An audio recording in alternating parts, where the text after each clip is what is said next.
Hi అండి, welcome to Kittu DSC classes. మీరు మా ఛానల్ని ఫస్ట్ టైం చూస్తున్నట్లయితే మా ఛానల్ని సబ్స్క్రైబ్ చేయండి. ఈ వీడియోని లైక్ చేయడం మాత్రం మర్చిపోకండి. మనం ప్రీవియస్ క్లాసెస్లో ఇంటర్ బాటనీ ఫస్ట్ ఇయర్లో ఫస్ట్ యూనిట్లో 4 చాప్టర్స్, సెకండ్ యూనిట్లో 1 చాప్టర్ కంప్లీట్ చేసుకున్నాం. ఇప్పుడు థర్డ్ యూనిట్ మొక్కల ప్రత్యుత్పత్తిలో 6th చాప్టర్ అది. ప్రత్యుత్పత్తి విధానాలు లైన్ టు లైన్ ప్రిపేర్ చేసిన బిట్స్ అన్ని కంప్లీట్ చేసుకున్నాం. ఇప్పుడు థర్డ్ యూనిట్లో 7th చాప్టర్ పుష్పించే మొక్కలలో లైంగిక ప్రత్యుత్పత్తి. దీంట్లో లైన్ టు లైన్ ప్రిపేర్ చేసిన బిట్స్ అన్ని తెలుసుకుందాం. ఒకే తమ్మెను కలిగిన పరాగకోశాన్ని ఏకకక్షియుత పరాగకోశం అని పిలుస్తారు. ఉదాహరణ హైబిస్కస్. పరాగకోశంలో ఉండే 4 పొరలు బాహ్య చర్మం, ఎండోథీసియం, మధ్యవరుసలు, టపెటం. వీటిలో మొదటి 3 కుడ్య పొరలు రక్షణకు తోడ్పడడంతో పాటు పుప్పొడి విడుదల కోసం జరిగే పరాగకోశం స్ఫోటనానికి కూడా సహాయపడతాయి.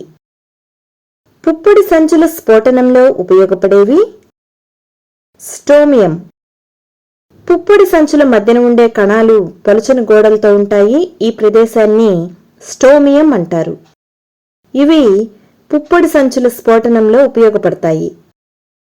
పరాగరేణువుల వ్యాసం 25 నుండి 50 మైక్రోమీటర్లు. పరాగరేణువులు సాధారణంగా గోళాకారంలో ఉంటాయి. ఇవి 25 నుండి 50 మైక్రోమీటర్ల వ్యాసంలో ఉంటాయి. పరాగరేణువు బాహ్యసిద్ధ బీజ కవచం స్పోరోపొలెనిన్ అనే పదార్థంతో ఏర్పడి ఉంటుంది. పరాగరేణువు 2 పొరలతో తయారు చేయబడి ఉంటుందని చెప్పుకున్నాం కదా. వెలుపలి గట్టి పొరను బాహ్య సిద్ధ బీజ కవచం అంటారు. ఇది స్పోరోపొలెనిన్ అనే పదార్థంతో ఏర్పడి ఉంటుంది. ఇది అత్యంత ప్రతిరోధక సేంద్రియ పదార్థంగా గుర్తించారు. అంటే అధిక ఉష్ణోగ్రతలు, బలమైన క్షారాలను, ఆమ్లాలను తట్టుకోగలదు. ఇంతవరకు ఈ స్పోరోపొలెనిన్ కరిగించే ఎంజైమ్ను ఎవరూ తెలుసుకోలేకపోయారు. పక్వ దశకు చేరే సమయానికి పరాగరేణువులో 2 కణాలు, శాఖీయ కణం, ఉత్పాదక కణం. పక్వ దశకు చేరే సమయానికి పరాగరేణువులో 2 కణాలుంటాయి. శాఖీయ కణం, ఉత్పాదక కణం. శాఖీయ కణం పెద్దదిగా అధిక ఆహార నిల్వలతో ఉంటుంది. ఉత్పాదక కణం చిన్నదిగా శాఖీయ కణంలోని కణద్రవ్యంలో తేలుతూ ఉంటుంది. ఏ ధాన్యాలలో పరాగరేణువులు విడుదలైన 30 నిమిషాలలో తమ మొలకెత్తే శక్తిని కోల్పోతాయి? వరి, గోధుమ. పుప్పొడి రేణువులు మొలకెత్తే శక్తి అనేది కొంతవరకు అప్పటి ఉష్ణోగ్రత, గాలిలోని తేమలపై ఆధారపడి ఉంటుంది. వరి, గోధుమ లాంటి కొన్ని ధాన్యాలలో పరాగరేణువులు విడుదలైన 30 నిమిషాల్లోనే తమ మొలకెత్తే శక్తిని కోల్పోతాయి. కొన్ని రోజేసి, లిగ్యుమినేసి, సొలనేసికి చెందిన మొక్కలు పరాగరేణువులు కొన్ని నెలల వరకు తమ మొలకెత్తే శక్తిని కలిగి ఉంటాయి. పరాగరేణువులను దేనిలో కొన్ని సంవత్సరాల వరకు భద్రపరచడం సాధ్యమవుతుంది? ద్రవ నత్రజనిలో -196 డిగ్రీల సెంటీగ్రేడ్. అనేక జాతుల పరాగరేణువులను ద్రవ నత్రజనిలో కొన్ని సంవత్సరాల వరకు భద్రపరచడం సాధ్యమవుతుంది. ఇలా భద్రపరచబడిన పుప్పొడిని పుప్పొడి బ్యాంకులుగా, అంటే సస్యాభివృద్ధిలో ఉపయోగపడే విత్తనాల బ్యాంకుల మాదిరిగా ఏర్పరిచి మొక్కల ప్రజనన కార్యక్రమాల్లో ఉపయోగించుకోవచ్చు. 1 కంటే ఎక్కువ ఫలదళాలు సంయుక్తంగా ఉన్నవి హైబిస్కస్, పెపావర్. అండకోశం అనేది పుష్పంలోని స్త్రీ ప్రత్యుత్పత్తి అవయవం. ఇది ఒకే ఫలదళాన్ని కానీ లేదా 1 కంటే ఎక్కువ ఫలదళాలను కానీ కలిగి ఉండవచ్చు. 1 కంటే ఎక్కువ ఫలదళాలు ఉన్నప్పుడు అవి సంయుక్తంగా ఉన్నట్లయితే వాటికి ఉదాహరణ హైబిస్కస్, పెపావర్. అసంయుక్తంగా ఉన్నట్లయితే దానికి ఉదాహరణ అనోనా, మైఖీలియా. అండన్యాస స్థానం నుండి ఏర్పడే స్థూల సిద్ధ బీజాశయాలు అండాలు. అండాశయంలో 1 అండం కలిగినవి గోధుమ, వరి, సూర్యకాంతం. అండాశయంలో అనేక అండాలు కలిగినవి బొప్పాయి, ఆర్కిడ్స్, పుచ్చ. అండదేహం అండవృంతం దగ్గర కలిసిపోయే భాగం విత్తుచార. విత్తుచార అనేది అండం అండవృంత సంగమ స్థానం. అండద్వారం కొన ఎదురు భాగం చలజ. ప్రతి అండం 1 లేదా 2 కవచాలను కలిగి ఉంటుంది. వీటిని అండ కవచాలు అంటారు. ఈ కవచాలు మొత్తం అండాన్ని కప్పుతూ కొన భాగంలో చిన్న రంధ్రం ఉండేలా ఉంటాయి. ఈ రంధ్రాన్ని అండద్వారం అంటారు. అండద్వారం కొన ఎదురుగా ఉన్న భాగాన్ని చలజ అంటారు. ఇది అండం పీఠ భాగం. అండాలను ఆవరించి అండ కవచాలు లేనివి లొరాంతస్. అండాలు ఒక అండకవచంతో కప్పబడి ఉండేవి హీలియాంతస్, దతురా. ఏ మొక్కలలో 2 అండకవచాలు ఉంటాయి? ఏకదళ బీజాలు, పాలిపెటాలేకు చెందినవి. ఏకదళ బీజాల్లోనూ పాలిపెటాలేకు చెందిన మొక్కల్లో అండకవచాలు 2 ఉంటాయి. సూర్యకాంతం కుటుంబంలోని అండాలు తలక్రిందులుగా ఉంటాయి. సూర్యకాంతం కుటుంబ మొక్కలోని అండాలు తలక్రిందులుగా ఉంటాయి. దీంట్లో అండం 180 డిగ్రీల కోణంలో అండవృంతం వైపుకు వంపు తిరగడం వల్ల అండద్వారం అనేది అండవృంతానికి దగ్గరగా వస్తుంది. ఇలాంటి అండాలను వక్ర అండాలు అంటారు. కాంపైలోట్రోపస్ అండాలలో అండదేహం వంపు తిరగడంతో అండద్వారం అండవృంతం వైపుకు వస్తుంది. చిక్కుడు కుటుంబంలో అండదేహం అండవృంతానికి లంబకోణంలో ఉంటుంది. అండదేహం వంపు తిరగడంతో అండద్వారం అనేది అండవృంతం వైపుకు వస్తుంది. దీంట్లో పిండకోశం కొద్దిగా వంపు తిరిగి ఉంటుంది. ఇలాంటి అండాలను కాంపైలోట్రోపస్ అండాలు అంటారు. ఒకే ఒక స్థూల సిద్ధ బీజం నుండి పిండకోశం ఏర్పడే విధానం ఏకసిద్ధ బీజవర్ధక అభివృద్ధి అంటారు. చాలా పుష్పించే మొక్కల్లో ఒకే ఒక స్థూల సిద్ధ బీజం క్రియాత్మకంగా ఉండి మిగిలిన 3 నశించిపోతాయి. క్రియాత్మకంగా ఉండే స్థూల సిద్ధ బీజం మాత్రమే మాతృకణంగా వ్యవహరించి స్త్రీ సంయోగ బీజదంగా అభివృద్ధి చెందుతుంది. ఇలా ఒకే ఒక స్థూల సిద్ధ బీజం నుండి పిండకోశం ఏర్పడే విధానాన్ని ఏకసిద్ధ బీజవర్ధక అభివృద్ధి అంటారు. అండద్వార కొనవైపుగా సహాయ కణాల పైన ప్రత్యేక కణమందాలను ఫిలిఫారం పరికరం అంటారు. పరాగనాళాలు సహాయ కణాలలోకి ప్రవేశించడానికి త్రోవ చూపించడంలో ఇవి ముఖ్య పాత్రను పోషిస్తాయి. 2 రకాల పుష్పాలను ఉత్పత్తి చేసే మొక్కలు వయోలా, ఆక్సాలిస్. పుష్పాలు వికసించి కేసరాలను, కీలాగ్రాలను బహిర్గతం చేయగలిగేవి వివృత సంయోగ పుష్పాలు. అసలు ఎప్పుడూ వికసించని పుష్పాలు సంవృత సంయోగ పుష్పాలు. ఒక పుష్పంలోని పరాగకోశాలలో గల పరాగరేణువులు అదే మొక్కపై ఉన్న వేరొక పుష్పం కీలాగ్రం మీద పడటం గైటినోగమి. గైటినోగమి అనేది క్రియాత్మక పరపరాగ సంపర్కం అయినప్పటికీ పుప్పొడి రేణువులు అదే మొక్క నుంచి రావడం వల్ల ఇది జన్యుపరంగా ఆత్మపరాగ సంపర్కం లాంటిదే. సర్వసామాన్యమైన నిర్జీవ పరాగ సంపర్క రకం వాయు పరాగ సంపర్క రకం. నీటి ద్వారా జరిగే పరాగ సంపర్కం ఎన్ని ప్రజాతుల్లో కనిపిస్తుంది? కేవలం 30. నీటి ద్వారా జరిగే పరాగ సంపర్కం అంటే జలపరాగ సంపర్కం. ఇది పుష్పించే మొక్కల్లో చాలా అరుదుగా అంటే కేవలం 30 ప్రజాతుల్లో ఎక్కువగా ఏకదళ బీజాలలో కనిపిస్తుంది. ఏ నీటి మొక్కలు కీటకాల ద్వారా లేదా గాలి ద్వారా పరాగ సంపర్కం జరుపుకుంటాయి? గుర్రపు డెక్క, నీటి కలువ. గుర్రపు డెక్క, నీటి కలువల్లో పుష్పాలు నీటి పైభాగానికి వచ్చి కీటకాల ద్వారా లేదా గాలి ద్వారా నేల మొక్కల్లాగా పరాగ సంపర్కం జరుపుకుంటాయి.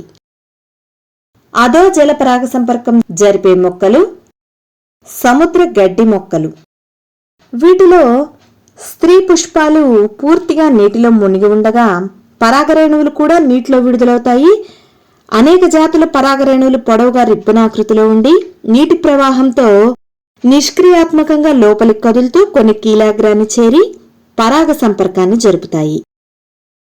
కీరాప్టిరిఫెల్లిలో పరాగ సంపర్కానికి తోడ్పడేవి గబ్బిలాలు.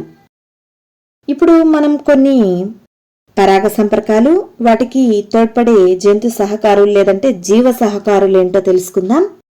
ఉడుతలు, థెరోఫిలి, తోకలేని కోతులు, ప్రీమేట్లు, నిశాకపి, లెమూర్, పాములు, ఒఫియోఫిలి. వేటి ద్వారా పరాగ సంపర్కం జరుపుకునే పుష్పాలు దుర్గంధాలను వెదజల్లి ఆకర్షిస్తాయి. ఈగలు, బీటల్స్. ఈగలు, బీటల్స్ ద్వారా పరాగ సంపర్కం జరుపుకునే పుష్పాలు దుర్గంధ వాసనలను వెదజల్లి ఆకర్షిస్తాయి. పుష్పం సాధారణంగా ఇచ్చే బహుమతులు మకరందం, పుప్పొడి. మకరందం, పుప్పొడి వంటివి పుష్పం సాధారణంగా ఇచ్చే బహుమతులు. ఈ పుష్ప బహుమతుల కోసం జంతువులు పుష్పాలను చేరినప్పుడు అవి పరాగకోశాలను, కీలాగ్రాన్ని తాకుతాయి. అమార్ఫోపాలస్లో పుష్ప విన్యాసం 8 అడుగుల ఎత్తు ఉంటుంది.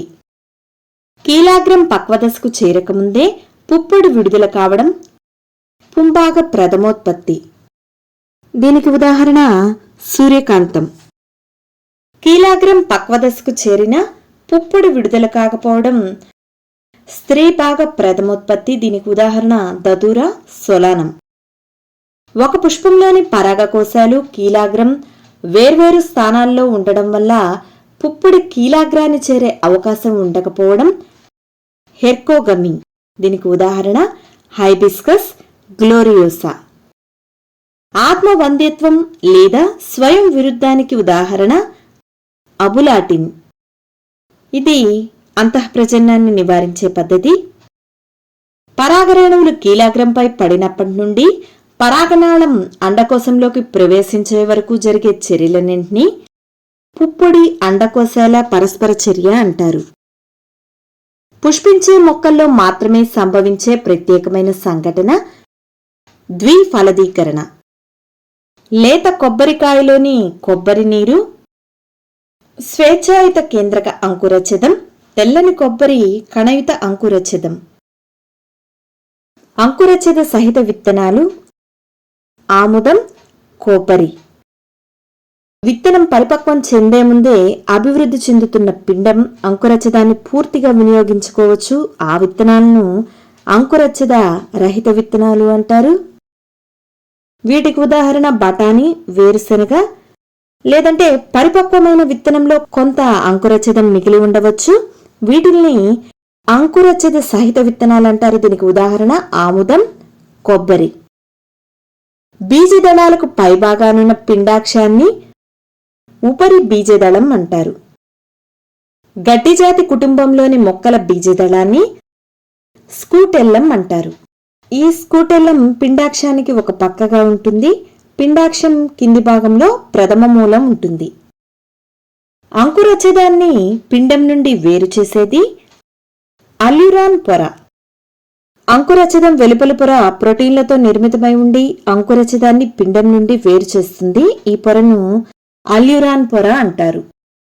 బీజ కవచంలో వెలుపలి పొర టెస్టా, లోపలి పొర టెగ్మన్. ఈ టెస్టాన్ని బాహ్య బీజ కవచం అంటారు. టెగ్మన్ అంతర బీజ కవచం. ఇవి బీజ కవచంలో ఉండే 2 పొరలు. అంకురఛదాన్ని ఆవరించి ఉండే వెలుపలి పొర అల్యూరాన్ పొర. విత్తన వ్యాప్తికి అనుకూలనాలు కొబ్బరికాయలు నీటిపై తేలడం, మార్టినియా జంతువుల శరీర రోమాలు అంటిపెట్టుకోవడం. విత్తన వ్యాప్తి కోసం అనేక ఫలాలు ప్రత్యేక యాంత్రికాన్ని ఏర్పరచుకున్నాయి. ఫలం అనేది విత్తన వ్యాప్తికి తోడ్పడే విధంగా అనుకూలనాలను పొందేది. ఉదాహరణకు కొబ్బరికాయలు నీటిపై తేలడం, మార్టినియా అంటే తేలుకొండికాయ జంతువుల శరీర రోమాలను అంటిపెట్టుకోవడం. జామ, మర్రి విత్తనాలను తినే పక్షులు వాటిని జీర్ణించుకోలేకపోయినా విత్తన కవచం మృదువుగా మారుస్తాయి. ఫలాలు జంతువులను ఆకర్షించి వాటికి ఆహారాన్ని సమకూర్చడం ద్వారా విత్తన వ్యాప్తికి దోహదం చేస్తాయి. ఆర్కిడ్ విత్తనం 85 మైక్రోమీటర్లు ఉండి 0.81 మైక్రోగ్రాముల బరువు ఉంటుంది. అతిపెద్ద విత్తనం లోడోసియా మాల్దీవికా. దీన్నే డబుల్ కోకోనట్ అంటారు. ఇది 30 సెంటీమీటర్ల పొడవు, 90 సెంటీమీటర్ల చుట్టుకొలతో 18 కేజీల బరువు ఉంటుంది. పరిపక్వ విత్తనాలు నిల్వ చేయడంలో ముఖ్యమైనవి నిర్జలీకరణం, సుప్తావస్థ. ఆర్కాటిక్ టుండ్రా ప్రదేశంలో లభించిన విత్తనం లుపినస్ ఆర్కాటికస్ లేదా లూపైన్. ఫలదీకరణ జరగకుండా పుష్పంలోని అండాశయం నుండి ఫలం ఏర్పడడం అనిషేక ఫలనం. ఇవి 7th చాప్టర్ పుష్పించే మొక్కలలో లైంగిక ప్రత్యుత్పత్తిలో లైన్ టు లైన్ ప్రిపేర్ చేసిన బిట్స్. దీంతో మొత్తం 3 యూనిట్లు కంప్లీట్ అయిపోయాయి. నెక్స్ట్ క్లాస్లో 4th యూనిట్ మొక్కల సిస్టమాటిక్స్. దీంట్లో ఒక చాప్టర్ ఉంది, ఆవృత బీజాల వర్గీకరణ శాస్త్రం. ఇందులో లైన్ టు లైన్ ప్రిపేర్ చేసిన బిట్స్ అన్ని తెలుసుకుందాం. ఎవరైనా ప్రీవియస్ క్లాసెస్ మిస్ అయి ఉంటే డిస్క్రిప్షన్లో లింక్స్ ప్రొవైడ్ చేయడం జరిగింది. సపరేట్గా ప్లేలిస్ట్ కూడా ఉంది. మిస్ అయిన క్లాసులుంటే చూడండి. మా వీడియోస్ అన్ని మీరు మిస్ అవ్వకుండా ఉండాలంటే మా ఛానల్ని సబ్స్క్రైబ్ చేయండి. ఈ వీడియోని లైక్ చేయడం మాత్రం మర్చిపోకండి. Thanks for watching.